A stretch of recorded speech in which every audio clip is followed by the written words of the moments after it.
নমস্কার বন্ধুরা, আশা করি আপনারা সবাই ভালো আছেন। আমরা সবাই ভালো আছি। তো বন্ধুরা চলুন দেখে নেওয়া যাক। আজকে কিন্তু একটা ভিন্ন রকমের একটা মাছের রেসিপি নিয়ে এসেছি। তো অবশ্যই আপনারা তো অনেকভাবে মাছ খেয়েছেন, এভাবে হয়তো বা কখনোই খাননি। তো চলুন দেখে নেওয়া যাক কীভাবে মাছের রেসিপিটা তৈরি হয়েছে।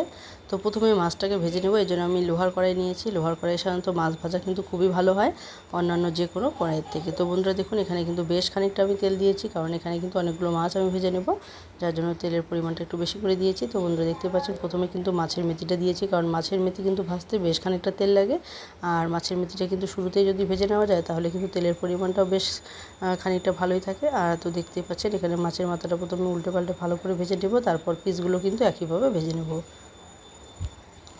তো যে সমস্ত বন্ধুরা আজকে প্রথম দেখছেন, যারা এখনও বন্ধু হননি তারা বন্ধু হয়ে পাশে থাকবেন, আর পুরনো বন্ধুরা যারা শুরু থেকে শেষ অবধি সঙ্গে থাকবেন, সবাইকে অসংখ্য অসংখ্য ধন্যবাদ এবং সবার প্রতি রইল অনেক অনেক ভালোবাসা। বন্ধুরা দেখতেই পাচ্ছেন, এখানে কিন্তু মাছের মেথিটা একটু উল্টে পাল্টে ভেজে নেওয়ার পর বাকি মাছের পিসগুলো আমি দিয়ে দেবো, আর এক এক করে সমস্ত মাছগুলো একসঙ্গে ভেজে নেব। তো বন্ধুরা দেখতে পাচ্ছেন, এখানে কিন্তু আমি বেশ খানিকটা মাছ আরও দিয়েছি।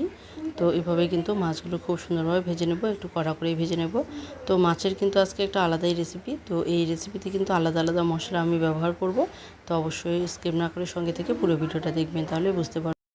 তো বন্ধুরা দেখতেই পাচ্ছেন, এখানে নিয়েছি সিলভার কড়াই, আর যে মাছ ভাজার পর যে অবশিষ্ট তেল ছিল সেই তেলটা কিন্তু এখানে এই কড়াইয়ের মধ্যে দিয়ে দিয়েছি। তো বন্ধুরা দেখতে পাচ্ছেন, এখানে আমি নিয়েছি দুটো পেঁয়াজ। তো বড় সাইজের পেঁয়াজ কিন্তু কুচি কুচি করে কেটে নিয়েছি, আর সঙ্গে এখানে দিয়ে দিলাম 4টে কাঁচা লঙ্কা।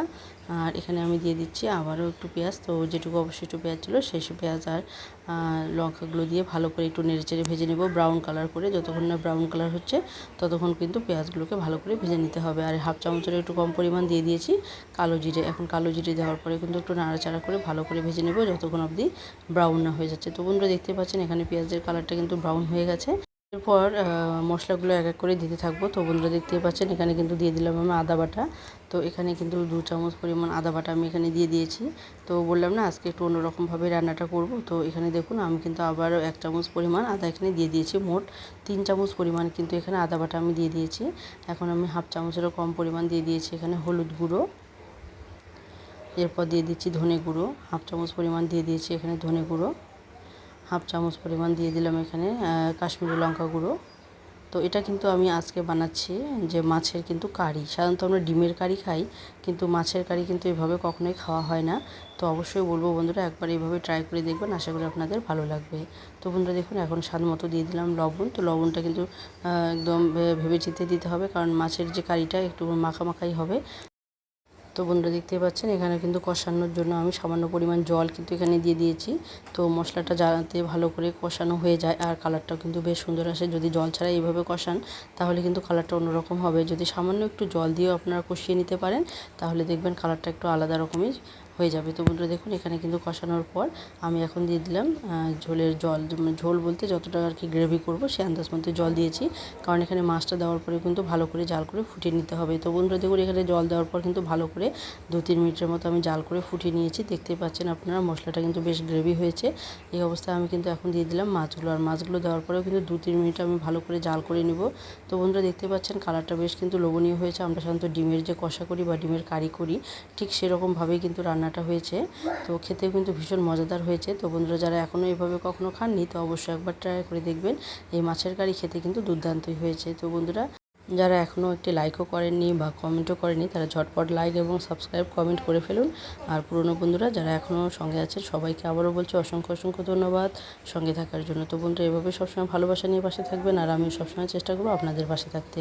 তো বন্ধুরা দেখুন, এখন আমি এখানে দিয়ে দিচ্ছি গরম মশলা। তো বলেছিলাম যে আলাদা আলাদাভাবেই রান্নাটা হবে, একটু ভিন্ন রকমের। তো যার জন্য কিন্তু এখানে আমি গরম মশলাও দিয়ে দিয়েছি, যাতে একটা আলাদা কিন্তু ঘ্রাণ চলে আসবে। বন্ধুরা দেখতে পাচ্ছেন, এখন মাছের যে গরম মশলাটা আমি কিন্তু একটুখানি নাড়িয়ে নিয়েছি, আর এখন ভালো করে মাছগুলোকে একটুখানি নাড়িয়ে নেব, যাতে করে খুব সুন্দরভাবে মাছের গায়েও কিন্তু এই গরম মশলার ঘ্রাণটা লেগে যাবে। তো বন্ধুরা দেখুন, এখানে কিন্তু মাছটা পুরোপুরি প্রায় হয়ে এসেছে। এখন একটুখানি নেড়েচেড়ে আমি কিন্তু এটা নামিয়ে নেব। আর গরম গরম ভাতের সঙ্গে যদি এরকম মাছ পরিবেশন করা যায় তাহলে কিন্তু খেতে বেশ দুর্দান্তই হয়। তো বন্ধুরা দেখুন, এখানে কিন্তু পুরোপুরি আমার রান্নাটা কমপ্লিট হয়ে গেছে। তো কীরকম হয়েছে রান্নাটা অবশ্যই কমেন্টে জানাতে ভুলবেন না, কারণ আপনাদের একটি কমেন্ট কিন্তু আমাদেরকে অনেকটা উৎসাহিত করে নতুন নতুন রেসিপি তৈরি করতে। তো বন্ধুরা দেখুন, এখন কিন্তু নামিয়ে নিয়েছি। দেখতে কতটা লোভনীয় হয়েছে দেখতেই পাচ্ছেন। তো এটা কিন্তু দেখতে যেরকম হয়েছে খেতেও কিন্তু দুর্দান্ত হয়েছে। তো বন্ধুরা আজকে এখানে শেষ করে দিচ্ছি, আবারও চলে আসবো নতুন কোনো রেসিপি নিয়ে। ততক্ষণে সবাই ভালো থাকবেন, সুস্থ থাকবেন, বাই।